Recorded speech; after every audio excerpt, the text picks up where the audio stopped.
Hello, my name's Saha. I'm a physiotherapist and Pilates instructor, and this is my YouTube channel. I'm going to take you through today an introduction to Pilates. So this is good for anybody who hasn't done Pilates before, or anybody returning to it who needs a bit of a reminder. It's also good for you to learn how I teach Pilates if you're going to do the rest of my videos on the YouTube channel. It's very nice to know what are the cues that I use regularly, and then you'll know which positions to get your body into. So it's going to consist of just a little bit of basic anatomy, just so you know where things are and what you're trying to contract, the positionings of the body from the head down to the pelvis, down to the feet, and how to do some of the basic Pilates exercises, which can easily lead into the more difficult ones that are going to give you that nice tone, posture, stability, and relief from any pain that you may experience. So, I'm trained by the APPI, which is the Australian Physio and Pilates Institute. That means that I use modified Pilates or clinical Pilates. That means that everything is geared towards using your body safely, not getting into any positions that are going to injure around the pelvis and the back or anywhere else in the body, as long as you stick at the level that you are comfortable with and the level that's appropriate for you. But also, as you go along, you'll learn which levels are appropriate to you, because we're going to talk about what are normal feelings and what are abnormal feelings, and when you need to listen to the body and stop and go down a level. So, first of all, we need to talk about the anatomy very slightly. So the muscles that we need to use, and the main one is your transversus abdominis. Now this muscle is transverse, so its fibers run transversely around the abdominals, around the abdominal section, and it is deep. So it is deep to all the other muscles, the rectus abdominis and the obliques. So we need to be switching on those deep abdominals or transversus abdominis in order to stabilize the spine. So that brings me on to stability. We do use the external muscles, so your six-pack, your rectus abdominis and your obliques, to stabilize the spine, but that stabilizes it in a very stiff manner. So you're not actually able to rotate and bend and twist. It just forces the stability and keeps it one big block. What we need to do is move nice and smoothly whilst stabilizing the different sections of the spine. So we need to tighten these deep abdominals or transversus abdominis. Now the cue that I prefer to use, because it works best on me, and I believe that it works best on most people, is just thinking about the pelvic floor. So the cue is lifting through the pelvic floor. Now the pelvic floor sits on the bottom of the pelvis, and it stops all of your abdominal contents from falling out through the bottom. So we need to think about lifting through the pelvic floor, and we need to, and this has the same nerve supply as the transversus abdominis. We are not able to just contract our transversus abdominis on its own, and it's a very difficult command to go from the brain to this muscle. As you do much more Pilates, that may become a little bit easier, but for now we need to just think about the pelvic floor. Now for women, especially those who've had a baby, we're going to be very familiar with that pelvic floor and where it goes. It's a sling that's underneath. So we may think about stopping, going for a wee, although this isn't something that we recommend, so just a tightening through there. Men need to think about walking into some cold water, apparently. So you need to try and lift things up. So this is your pelvic floor. We're going to go into this a little bit in more depth when we lie down into the positions on the floor, but it's just good to know what anatomy we're going to be using when we start performing those Pilates exercises.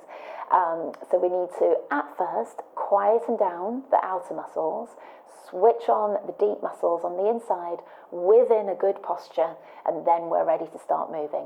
So first of all, we're going to come down into the Pilates rest position. So that's on your back here, and in this position we're going to tuck through the chin, lengthen through the back of the head. Then we're going to open up through the front of the chest. I want you to feel like the backs of the shoulders are coming down towards the floor here and opening out through the front of the chest. Then we're going to melt these ribs down. We talk about melting them down because if we pull them down, we're going to tighten too much around those external muscles of the abdominals. So sometimes it's good to just take a nice breath in and breathe out and sink those ribs down. Once we've got that there, this is a little bit of a seesaw effect. So you may find when the ribs come down, the shoulders come forwards. We need to then open out through the front of the chest whilst trying to keep those ribs down. We need to think about pulling the shoulder blades down the chest wall at the back. If we have our fingertips and hands down by our sides, we're stretching the fingertips down towards our toes. But otherwise, it's just pulling the shoulders down away from the ears. The ribs are melted down. There's a little arch in the lower back now. So we're thinking about rocking the pelvis backwards and forwards. Thinking about if we were standing up, the pelvis would be a bit like a bucket, tipping forwards and tipping backwards. But as we're lying down here, it's trying to arch through the back here and then trying to flatten through the back. And then we settle somewhere in the middle. Now this is your neutral pelvis. The deep abdominals work best in this neutral pelvis position. You may feel the little muscles in your lower back just starting to pinch a little bit to hold you there. Some of you will not have to do anything to come into a neutral position. You may just sit naturally in that neutral position. But that's where we need to be. That is a position where we're most likely to get a good contraction through those deep abdominals. So in this position, I would like you to think about squeezing through those deep abdominals. Let's find the hip bones at the front here, the bony bits, called the ASIS. But for now, let's just call them the hip bones. We need to come in a little bit and down a little bit, and then we need to press in there. If we tighten through the pelvic floor, we should feel a little tightening underneath the fingers. If you're not sure whether you're feeling it, then just relax off, and then you'll feel a relax of those muscles. So if we tighten through there, I don't want you to feel your fingers are being pushed away. We just need to feel a light tightening underneath the fingers. So you may just need to go to 50% of that contraction. So once we've tightened through there, we need to think about how we get to that position. So we need to think about just coming up to the 5th floor of a 10-floor elevator. So if we think about that muscle almost like the elevator, going up to the 5th floor, and we need to think about coming up there in 5 seconds. So if we think about a 5-second contraction, that stops you tightening and bracing everything all at once. So if you think about tightening through 5 seconds, 1, 2, 3, 4, 5, brilliant, and then relax. Now all we're going to do when we do that tightening now is just breathe 5 times. So we're just going to do 5-second tightening. Once you've got it there, just breathing into the lower outer lungs here. So the breath goes into the lower outer lungs, and then breathe back out again. Breathe in and out. Try and slow that breathing down a little bit. Keep hold of that contraction. 3, and 2 more. Good. One last one. Wonderful. So we've got that nice contraction through those deep abdominals, and then we're going to actually start moving. So once you've got that tight, then we're going to lift the right leg up to what we call tabletop. So it's tabletop because the shin is level with, well, the ceiling or a tabletop, and then we're going to come back down again. And then we're going to pick the other leg up to tabletop and come back down. We've got to think about pivoting from the hip. So lifting that leg up, pivoting from the hip, just getting to 90 degrees at the hip and the knee, and then come back down again. And then the other leg up to 90 degrees at the hip and the knee, and come back down.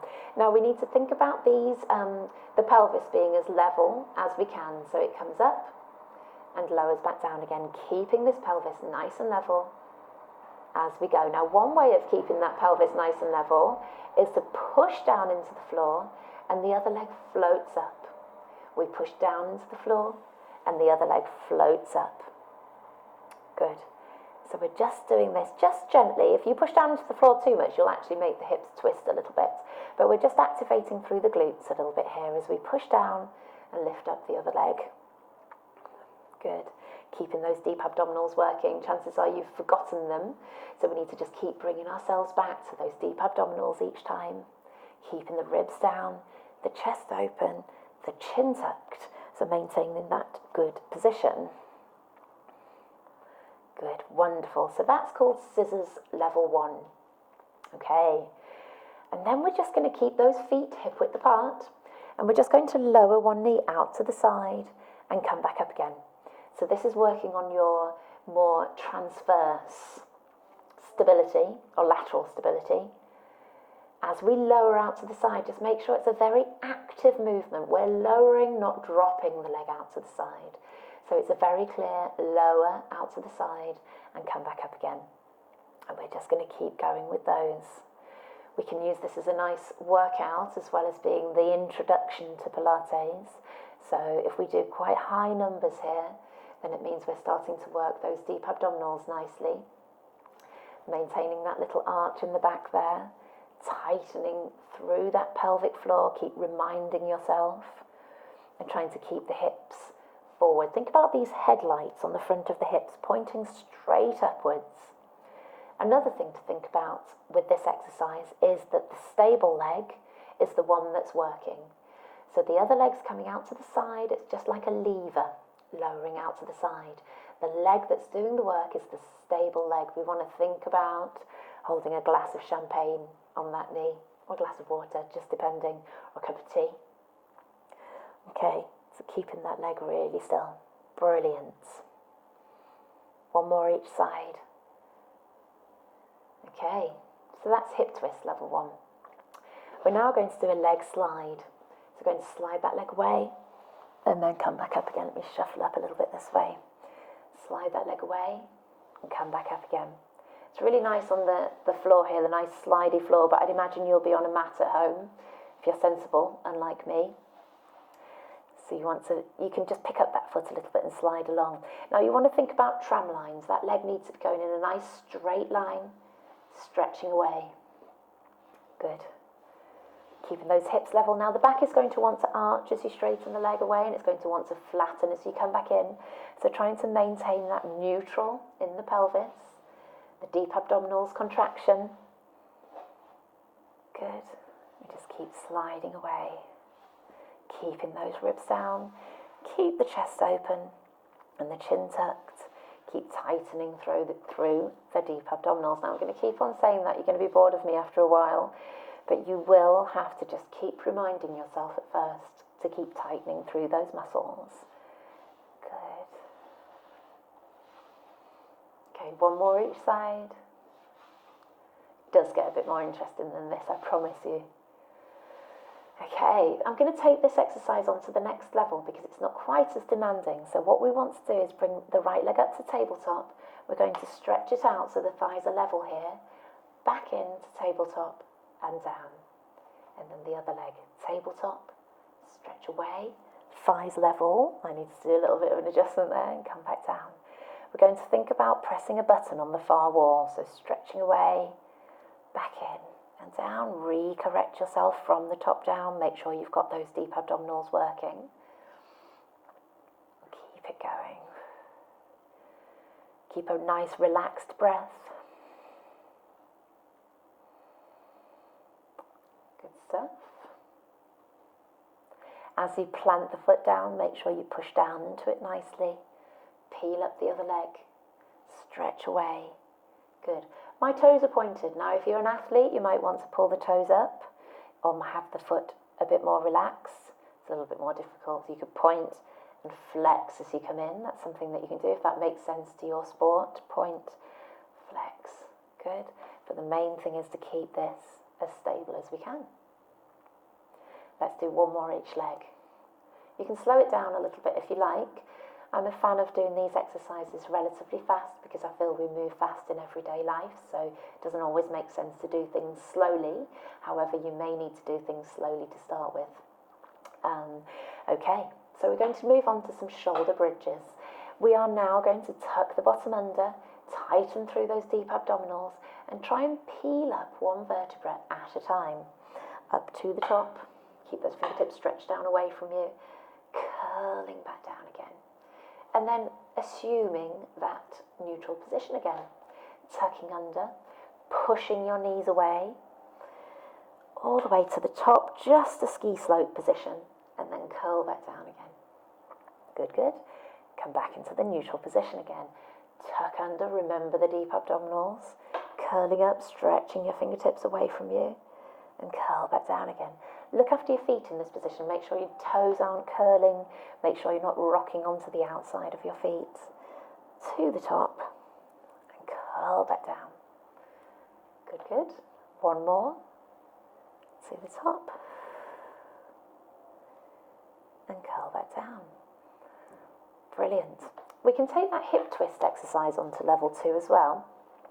So if you have knees and toes pinned together, and we take the arms out to the side, I'm just going to bring this one into a position up here, and then we're going to roll the knees over to the side, and then we're going to pull back into the centre again. Now we need to engage some of the outer muscles a little bit for this one. So we're taking the knees over, knees need to stay level, don't let them split like this, keep those knees level, and then we're going to come back to the centre, rolling over to the side, picking up through that hip, pull that hip back down. We're going to keep the rib cage down, so you just go as far as you can until that rib cage wants to lift up. Now you can actually hold on to it just as I am here, holding onto the rib cage, taking the legs over, pulling back down to the centre again, picking up, taking the legs over. Keep the legs pinned together and the feet pinned together, so you see how this foot lifts up, this left foot lifts up as we take it over. Then come back to the centre. Going again. Brilliant. For the last few, I want you to think about picking this hip up and then dragging it back down to the floor again. Picking up through the hip and then drag back down to the floor. So one more each side. Good stuff. Excellent. Bring the knees into the chest just to stretch that off a little bit. Brilliant. So, moving on to a clam exercise. So Pilates is about these deep abdominals, but also about your glutes. It's about the whole body, to be honest, but your core is your deep abdominals that run all the way around, and the glutes. So specifically, we want to work this glute med muscle, which is right here. I'm going to get you to tuck the bottom hip backwards. That's the most important thing. I want you to feel like you're sending this top knee away from you a little bit. The bottom is tucked under, the ribs are tucked under, so you're actually scooping in through these abdominals here and flattening through the back. You can be propped up like I am here. This is a comfortable position for me, or you can be down on the arm like so. So it's up to you there, but we're just lifting this top knee. Now you'll see I don't lift very far. I've got myself in a very strict position so that knee doesn't lift very high. The bottom hip is tucked right back underneath me. I'm just lifting here. I'm not rocking back. If I was to rock back, I could get all the way back there, but I'm staying put. This hip is not rocking back. You can actually have your back against the wall, just like I am here, and that will stop you rocking back. Keeps you in a really nice strict position. So we can do some really nice high numbers for these clams.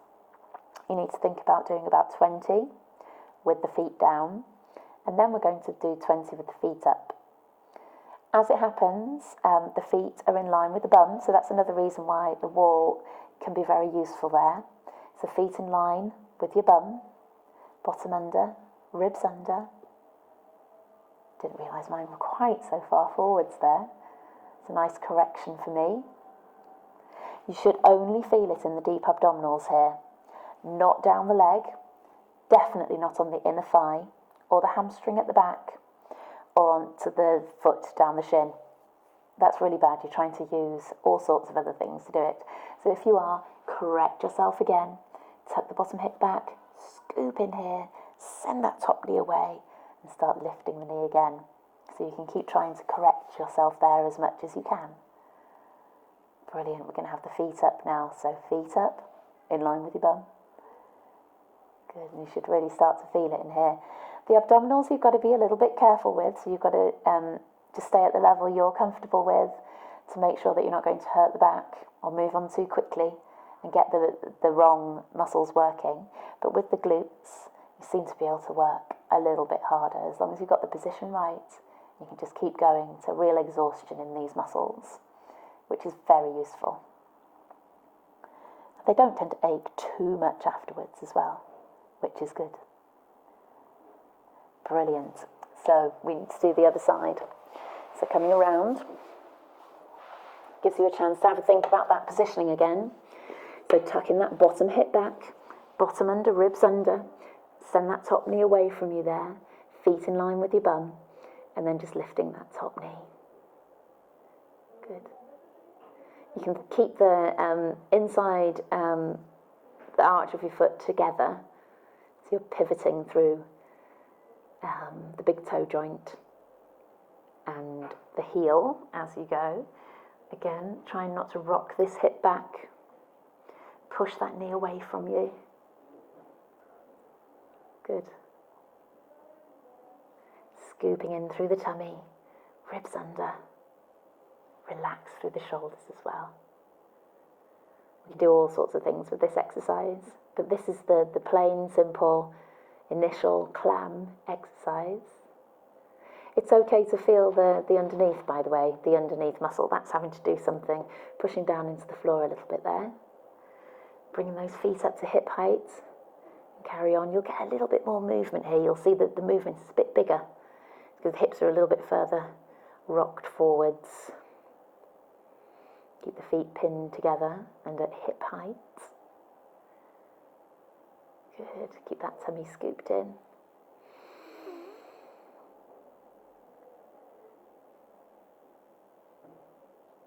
Two more. Brilliant. Okay, let's come back up again. And if we cross the legs over and lean forwards into it, you should be able to stretch off those glute med muscles in the sides here. Okay, so there's your introduction to Pilates. Hopefully you've learnt there which muscles that you need to contract, which ones you need to stay relaxed initially, some of the positionings and the postures to get you started with Pilates. And you can apply all of those principles to my HIIT Pilates workouts, which are a little bit more cardio, and my other Pilates workouts that I've got on my videos. So check out the rest of the YouTube channel. Make sure that you subscribe, and then you'll get reminders for all the new workouts that come out one a week. And hopefully you'll enjoy all of those, so you'll give me a little thumbs up. And if you want to scroll all the way down to the bottom and leave me a little comment, let me know how I'm doing. Let me know if you have any questions or have any suggestions about the videos, how I could improve them, because I always want to make them better. So thank you so much for watching. I hope you found this beneficial, and I'll see you again soon.